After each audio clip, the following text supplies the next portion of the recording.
So this is an extremely good investment. Invest wealth in yourself. I mean, always. Hey guys, how are you? This is Connor.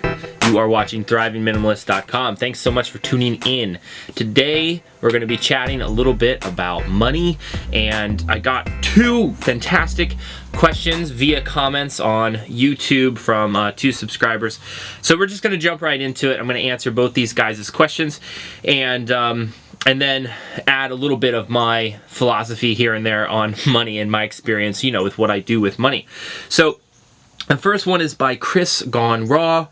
I'm going to skim through this a little bit, but essentially Chris is wondering about the minimalist strategy when it comes to financial planning. Chris has always enjoyed saving money, wants to save money, wants to have a financial plan, and it's sort of freaked him out when there's like an older person, maybe 50 plus, he's saying, who's living paycheck to paycheck on a nomadic lifestyle. That just sounds a little scary. Minimalism it's not about increasing stress in your life. It's about decreasing stress in your life.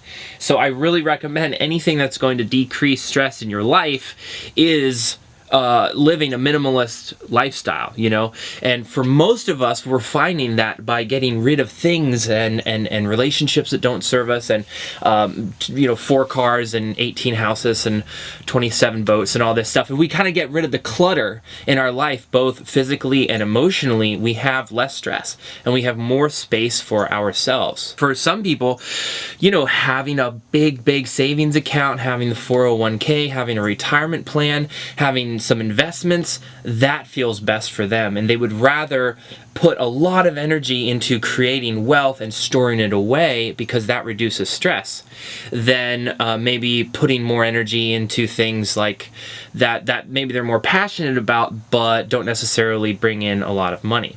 So it really depends on your emotional connection with money and what you need in this life. You know, what safety really means to you. We all know you can't really plan for anything. I mean, we have no idea what is going to unfold from day to day, and we're all just kind of like going with the flow as best we can.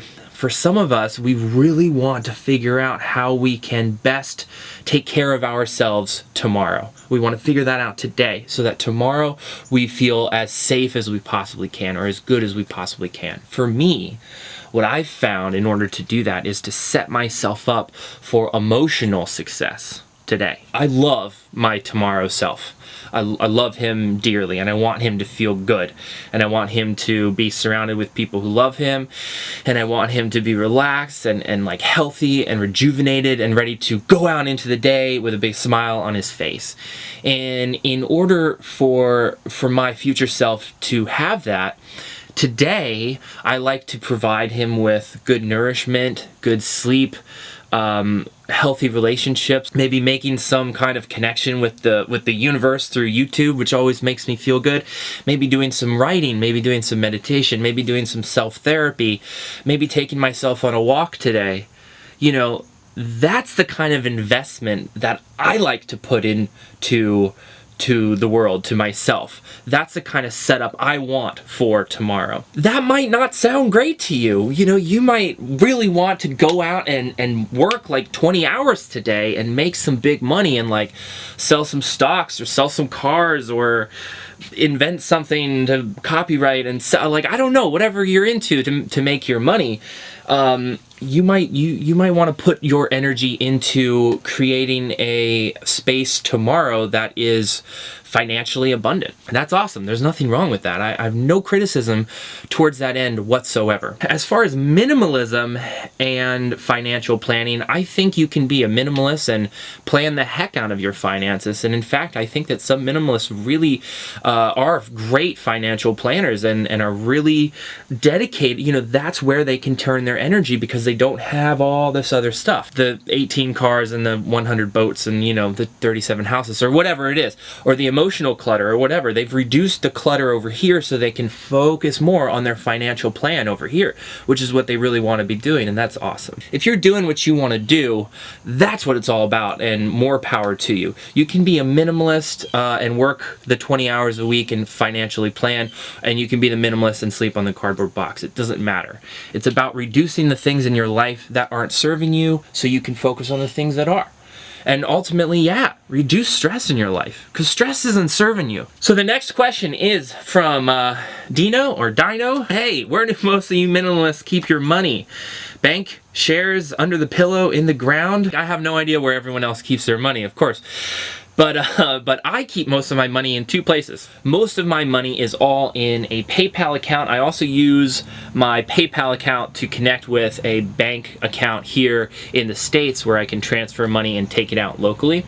But for the most part, you know, I do all of my like online shopping, and I do all of my online income via PayPal. So for anyone who doesn't know, I work primarily, I make most of my money as a therapist online. I do something called internal family systems therapy, and it's a fantastic modality helping people develop self-love.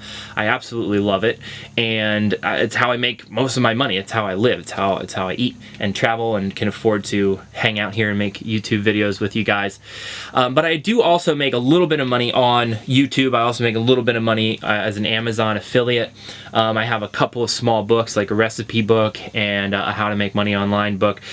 And then I also do some coaching. So almost all of that stuff, all of that wealth that I generate in those ways, I get paid directly into PayPal. I have a friend who started a business and it just skyrocketed like really fast. He started making a lot of money really quickly, and he was getting all of his income sent to PayPal. Well, apparently it just looked like too much income coming in all of a sudden for PayPal, and so they shut his account down for review. And I think it took, if I'm not mistaken, like 30 days for them to release his funds. And he had a funny thing to say when he commented about it. He said, PayPal is not a bank, they're your pal. And so they don't have to do things the way that a bank has to do them, is required to do them. If they think something funny is going on, something suspicious is going down, they can shut your funds down and do some research on it, and whether there's something funny going on or not, they can still shut down your funds. So what I like to do is, when I get a certain amount of money in my PayPal account, I transfer it into a bank account here in the US, and that's where I kind of store money. Most of my money I have used to invest in myself, and I'll continue to reinvest money in myself forever and ever and ever. And what I found is that the more wealth I invest in myself, the happier I am, the more able I am to create wealth, to generate wealth. So this is an extremely good investment. Invest wealth in yourself. I mean, always. So what does that really look like? Well, for me, it was, you know, at first it was buying an expensive computer and some camera equipment so that I could start generating wealth online and get my message out there. I did some travel to Southeast Asia, which was great. Like, travel is a wonderful way to invest in yourself. It can help you clear space. It can help your mind relax, your heart open up to new ideas. And in general, it's just a great way to feel good about living life. And I think that's really ultimately the best investment we can make. So another area of investment that I created for myself was to get trained in this modality of therapy I mentioned earlier called IFS. So that was a really important step for me financially, and it was a great place to put my money. So I continue to put money into places that really make sense. And I plan on continuing to put money into things that are going to create wealth, maybe not right this second, but down the road. So right this moment, I'm not worried about having a huge bank account. What I'm most concerned with is creating wealth so that I can invest in myself. I really hope that was a helpful video. I had a lot of fun talking about where I keep my finances and what I think about financial planning. If you have any questions about the specifics of this video, you can post down below. If you want to see any other videos be made on this channel, please let me know. Reach out to me in any way. Much love to you. Take care of yourselves, and we will talk next time. Bye-bye.